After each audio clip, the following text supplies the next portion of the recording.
পার্কের ভিতরে আমার বেস্ট ফ্রেন্ড মিতুকে এক ছেলে চুমু খেলো। আমি তা দেখে 420 ভোল্টের একটা শক খেলাম।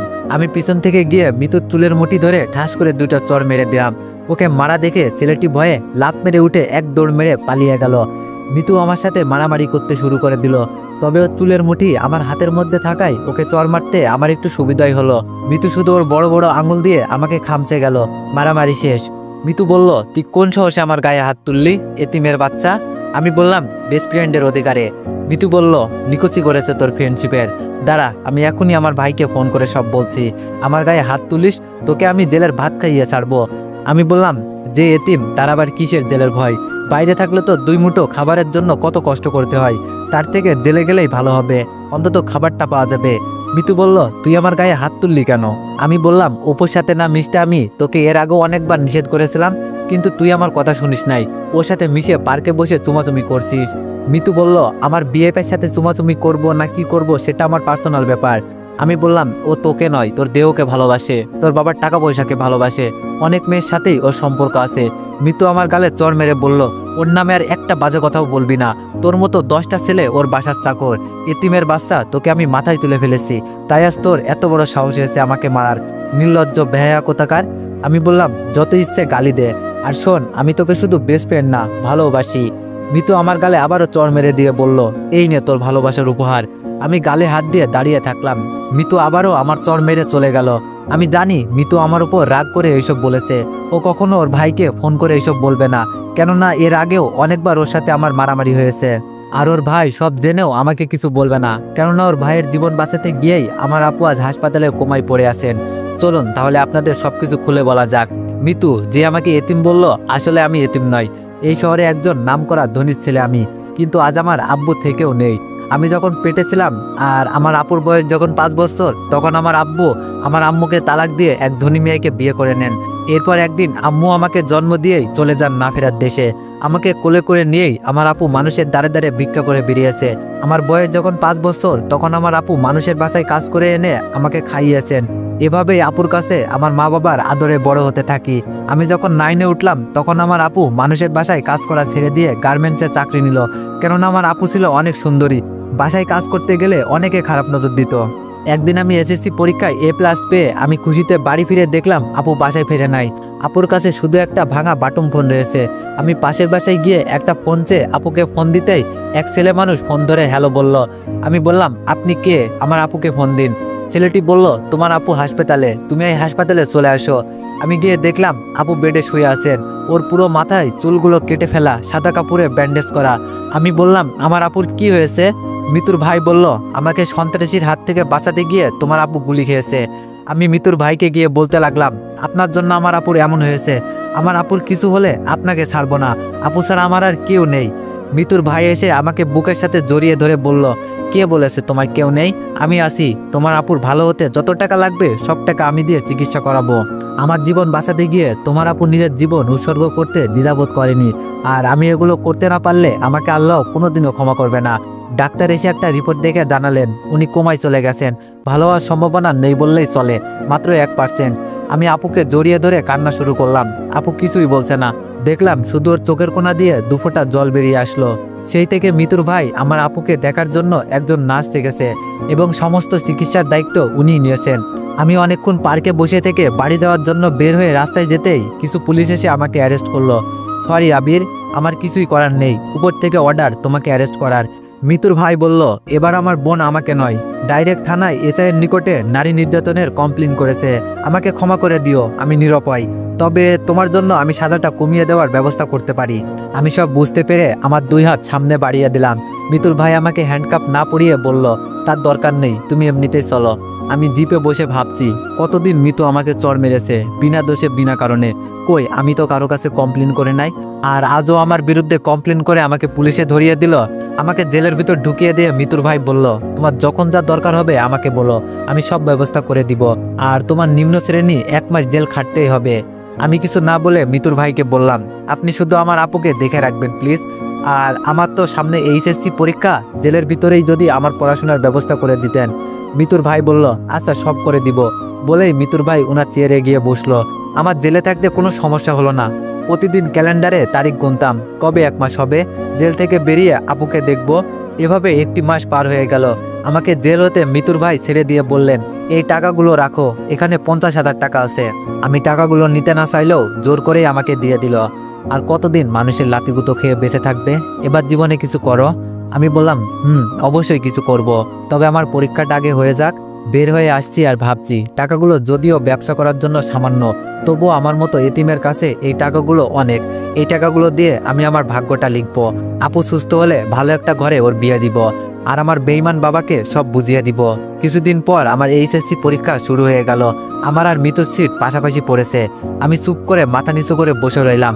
আমার ক্লাসের কয়েকজন বন্ধু এসে বলল, তুই টেস্ট পরীক্ষায় কলেজে সবথেকে ভালো রেজাল্ট করলি, এরপর কোথায় হারিয়ে গিয়েছিলি? জানিস আমরা সহ কলেজের সব স্যাররা তোকে কত খুঁজেছি।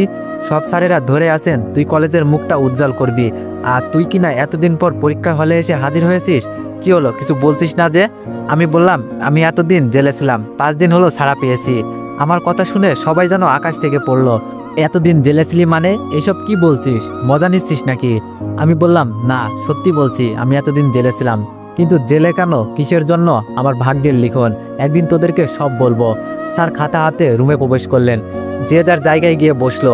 আমি যেদিকে তাকাই সবাই দেখি আমাকে কেমন চোখে যেন তাকিয়ে আছে। ওরা হয়তো ভাবছে জেল খেটেছি, নিশ্চয়ই বড় ধরনের অপরাধী ছেলেটি। কিন্তু কেউ তো আর জানে না আমার বেস্ট ফ্রেন্ডকে খারাপ কারো কাছ থেকে বাঁচাতে গিয়ে রাগের বশে 2টা চড় মারার ফলেই জেল কেটেছে আমি। আর খাতা ও প্রশ্নপত্র দিলেন। পরীক্ষায় প্রশ্নপত্র পাওয়ার আগে যতটা দুশ্চিন্তায় ছিলাম, প্রশ্নপত্র পেয়ে তা দূর হয়ে গেল।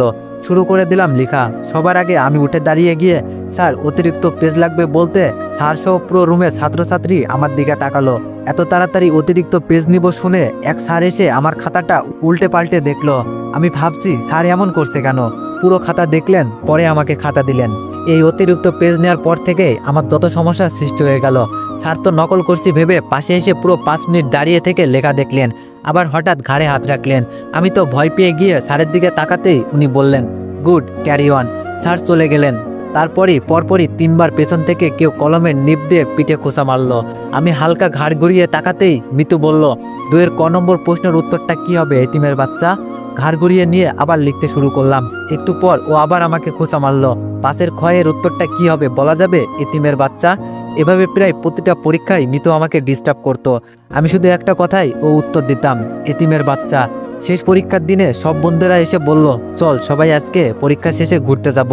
আমি কিভাবে ওদেরকে বলবো আমার কাছে ঘুরতে যাওয়ার মতো টাকা নেই? মিতুর ভাই আমাকে যেই টাকা দিয়েছে তা আমার ভাগ্য লিখতে, বন্ধু বান্ধবের সাথে ঘুরে আড্ডা মস্তি করতে নয়। ওরা কথাগুলো বলে যে যার জায়গায় গিয়ে বসলো। আমি পকেটে হাত দিয়ে দেখলাম মাত্র 20 টাকা রয়েছে। 20 টাকা গাড়ি ভাড়া দিয়ে 10 টাকা গাড়ি ভাড়া রাস্তা হেঁটে বাড়ি যাব বলে 20 টাকা নিয়ে এসেছিলাম। পরীক্ষা শেষে সবাই এসে ধরলো, চল তোকেও যেতে হবে। আমি বললাম, না আমার কাজ আছে, তোরা যা। ওরা সবাই চলে গেল। আমারও ইচ্ছা হচ্ছিল ওদের সাথে যাই, কিন্তু সেটা তো আর আমার ভাগ্যে নেই। মন খারাপ করে বাসায় গেলাম। হঠাৎ বালিশের নিচে আপুর ভাঙা বাটন ফোনটি ধরতেই আমার মন খারাপ মুহূর্তের মধ্যেই ভালো হয়ে গেল। মনে হচ্ছে আজ আমি পৃথিবীর সবচাইতে খুশি। মিতুর ভাই মাসুদ বলল, হ্যালো আবির, তুমি কোথায়? আমি বললাম, বাসায় ভাইয়া। মিতুর ভাই বলল, তাড়াতাড়ি হাসপাতালে চলে এসো, তোমার আপু কোমাই থেকে বের হয়ে এসেছেন। এইমাত্র হাসপাতালের নার্স ফোন করে জানালেন আমায়। আমি যাচ্ছি, তুমি চলে এসো। মাসুদ ভাইয়ার কথা শুনে আমার খুশিতেই চোখে পানি চলে আসলো। দৌড়ে গিয়ে দেখি মাসুদ ভাইয়া আপুর পাশে বসে আছেন। আমি গিয়ে আপুর দিকে চেয়ে থাকলাম। আপুর চোখ বেয়ে জল পড়ছে, সাথে আমারও। ডাক্তার এসে জানালেন, আপনার ভাগ্য অনেক ভালো, আপনার ভালো হওয়ার কোনো সম্ভাবনাই ছিল না, কিন্তু আল্লাহ পাকের দোয়ায় আর এই মানুষটার জন্য আজ আবার আপনি সুস্থ জীবনে ফিরে আসলেন। মাসুদ ভাই বলল, আচ্ছা আমি আসি তাহলে। আপু বলল, মাসুদ ভাইয়া চলে যাবে কি? আপু আমাকে ওনাকে ডাকতে বললেন। আমি ডাকতে মাসুদ ভাইয়া আবার আসলো। আপু ওনার এক হাত ধরে কান্না ভেজা কণ্ঠে বললেন, আপনার এই ঋণ আমি কোনোদিনও শোধ করতে পারবো না। মাসুদ ভাই বলল, এভাবে বলছো কেন? আমার জন্যই তোমার এই অবস্থায় পড়তে হয়েছিল। নিজের জীবন হতে কয়েকটা বছর হারিয়ে ফেলেছো, আমি ঋণী তোমার কাছে। মাসুদ ভাই বলল, চলো আমার গাড়িতে করে তোমাদের বাসা অবধি এগিয়ে দিয়ে আসি। আপুকে নিয়ে আমি পিছনে বসে আছি আর ভাবছি, মাসুদ ভাই সত্যি মানুষ নয়, ফেরেশতা। এমন একটা মানুষের হাতেই যদি আমার আপুটাকে তুলে দিতে পারতাম, তাহলে ভাই হিসাবে আমার আপুটাকে শ্রেষ্ঠ উপহার দেওয়া হতো আমার। বস্তির এক নোংরা জায়গায় গাড়ি থামাতে বলাই মাসুদ ভাইয়া অবাক হয়ে বললেন, এখানে গাড়ি থামাতে বললেন যে? আমি বললাম, আমরা এই বস্তিতেই থাকি, একটু ভিতরেই আমাদের বাসা, আর বাসা অবধি আপনার গাড়ি যাবে না। গাড়ি থেকে নেমে আমরা চলে আসতেই উনি আমাদের ডেকে বললেন, কোনো সমস্যা বা প্রয়োজন হলে জানাইও, ইনশাল্লাহ নিজের সর্বোচ্চ দিয়ে তোমাদের পাশে থাকবো। আপু মাথা নাড়ালো, উনি চলে গেলেন। আমি আর আপু আমাদের বাড়িতে চলে আসলাম। কয়েকদিন পর আপু আর আমি বসে থেকে প্ল্যান করছি কিভাবে আমাদের এই পরিস্থিতিটা বদলানো যায়।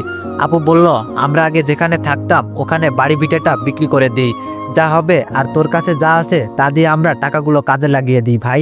আমি বললাম, আপু ওই জমিটা বিক্রি করে সর্বোচ্চ 30,000 টাকা পাওয়া যাবে, এই দিয়ে কিভাবে কি করব আমরা?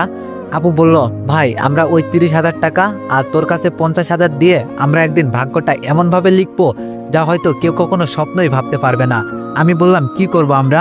আপু বলল, দীর্ঘদিন আমার গার্মেন্টসে কাজ করার অভিজ্ঞতা আর আমার সাথে কাজ করা কিছু চেনা জানা মানুষ নিয়ে ছোট্ট একটা ওয়ার্কশপ নিয়ে আমরা আমাদের যাত্রাটা শুরু করব ভাই। আপু কি করতে চাইছে আমার মাথায় ঢুকলো না। আমি বললাম, আপু কিছু বুঝলাম না। আপু বলল, আমরা প্রথমে পুরনো কয়েকটি সেলাই মেশিন কিনবো, তারপর কিছু গার্মেন্টস কর্মীদের পার্ট টাইম এখানে কাজ করার জন্য সংগ্রহ করব। এরপর আমরা ছোটখাটো কাজ ধরবো এবং খুব সূক্ষ্মভাবে কাজ করব। আমি বললাম, আপু তাহলে মাসুদ ভাইয়াকে আমাদের জানানো উচিত, ওনার থেকে কিছু পরামর্শ নেওয়া উচিত। এমনিতে আপু আসার পর থেকে আমি যখন মাসুদ ভাইয়ার সাথে কথা বলতাম তখন আপু শুধু ওনার কথাই বলতো, উনি কেমন আছে জানতে চাইতো। আজ আবার ওনার কথা বলাতে আপু অনেক খুশি হয়ে গেল। আপু বলল, আচ্ছা তুই ফোন করে ওনাকে বল আমরা গিয়ে এক জায়গায় বসি। আমি ফোন দিলাম মাসুদ ভাইয়াকে, উনি আমাদের এক রেস্টুরেন্টে যাওয়ার কথা বললেন। আপু দেখছি সেই সাজুগুজু করেছে। আমার কিছুটা শখ হলো, আপু আগে থেকেই মাসুদ ভাইয়ের সাথে পরিচয় নেই তো, ওনাদের মাঝে কোনো সম্পর্ক আছে মনে করে আমার শখ হলো। আপুকে গিয়ে বললাম, আপু এত সাজুগুজু ব্যাপার কি? আপু বলল, ওনার সামনে আমরা যাব, একটু তো সাজুগুজু করতেই হবে। আমি বললাম, আপু উনি যদি তোমার প্রেমে পড়ে যায়? আপু বলল, চুপ, তুই অনেক দুষ্ট হয়ে গেছিস, চল এখন। আমি বললাম, আপু তোমাদের মাঝে গিয়ে আমি কি করব? তুই একাই যা। আপু বলল, দিব একটা চর, চল বলছি। আপু আমার হাত ধরে নিয়ে গেল। রেস্টুরেন্টে বসে আমি ওদের দুইজনের মাঝে বাধা হয়ে বসে থাকলাম। মাসুদ ভাইয়ার দৃষ্টি বলছে আমি যেন উঠে যাই, ওনার শুভ দৃষ্টিতে আমি যেন বাধা হয়ে আসি। আমি একটা বাহানা দিয়ে উঠে যেতে আপু আমার হাত চেপে ধরলো আর ছাড়লই না। মাসুদ ভাইয়ার সাথে সব কথা শেষ। উনি আমাদের পুরনো সেলাই মেশিন কিনে কাজটা তাড়াতাড়ি শুরু করতে বললেন। উনি হঠাৎ একটা কার্ড বের করে দিয়ে বললেন, মিতুর বিয়েতে তোমরা দুইজন অবশ্যই আসবা কিন্তু, এই নাও কার্ড। কার্ড খুলে দেখলাম মিতুর বিয়ে অপুর সাথে। আমি পুরোই শক খেয়ে গেলাম, এমন বাজে ছেলের সাথে মাসুদ ভাইয়া মিতুর বিয়ে কেন দিচ্ছে? আপু ছিল তাই মুখ ফুটে কিছু বলতে পারলাম না। বাসায় এসে কেমন যেন আমার মনটা ছটফট করছে।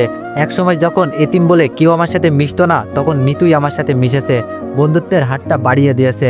আর আজ মিতু তার জীবনটা একটা মানুষরূপী অমানুষের হাতে তুলে দিতে বসেছে।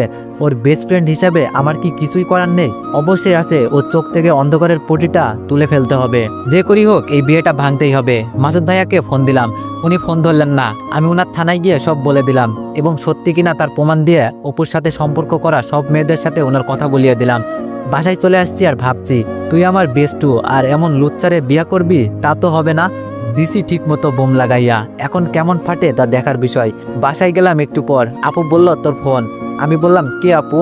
আপু বলল, কি জানি একটা মেয়ে ফোন দিয়েছে, তোকে ছাড়া নাকি কারোর সাথে কথা বলবে না। ফোন ধরতেই এলো পাতারি গাল শুরু করে দিল, তোকে জেলের ভাত খাইয়েও কি শিক্ষা হয়নি? আবারও আমাদের পেছনে লেগেছি। তোর জন্য ভাইয়া অপুর সাথে আমার বিয়েটা ক্যান্সেল করেছে আর অপুকে জেলে পুরে দিবে বলেছে। অপু যদি কিছু হয়। আমি আস্তে করে ফোনটা কেটে দিয়ে বলছি, তাই রে নাই রে নাই রে। অমনি আপু আমার কানের উপরে চিমটা টেনে ধরে বলল, রেস্টুরেন্টে এমন কেন করছিলি আমার মিষ্টি ভাই? আমি বললাম, আপু আসতে লাগছে তো। তো এভরিওয়ান, এই গল্পটি অনেক বেশি ইন্টারেস্টিং হতে চলেছে। তো তোমাদের গল্পটি আশা করি অনেক ভালো লাগবে। যদি গল্পটি ভালো লেগে থাকে তাহলে সবাই একটু বেশি বেশি কমেন্ট করে জানাইও। ধন্যবাদ।